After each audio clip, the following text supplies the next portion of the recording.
In this video, I'm gonna be explaining what the waiver wire is in fantasy football, how it works, how it's different than free agents, and then give you some basic strategies that you should use depending on your league settings.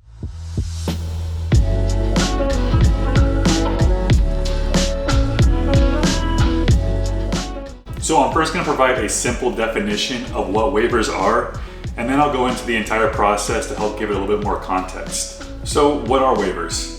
Waivers are the process in which owners can select from the pool of unrostered players in your league. They put temporary freezes on these unrostered players, which gives everybody in the league a chance to make a claim on them. The owner that puts a claim on a player and has the best waiver priority will then receive that player once waivers clear. So let's start from the beginning before the NFL games actually start. You have the ability, obviously, to adjust your roster and set your lineups before game time. However, once game time starts, all those players involved in that game are then locked. That means that you can't move them no matter where they're at.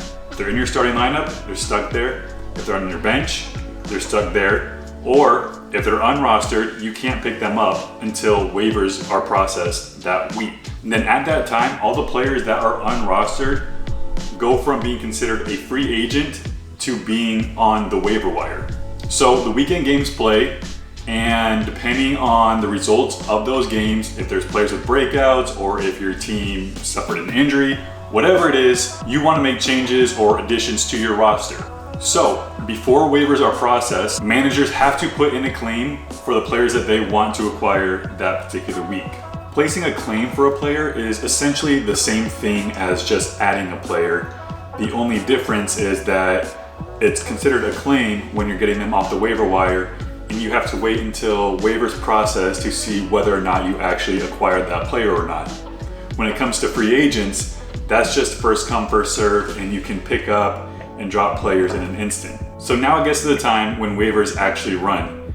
And for the majority of leagues, this happens on Tuesday night, like around midnight. So the way you can think about it is just make sure you get in your waiver claims on Tuesday night before you go to bed. And then Wednesday morning is when you see who everybody got. At the time that waivers are processed, the owners or managers with the best waiver priority get the player that they place a claim for. So that means if multiple claims are placed on the same player, then that player will go to the team who has the best waiver priority or is the closest to one. Now, it's important to understand how your waiver position is determined in your specific league, because there's a couple of different ways based on the settings that it is determined.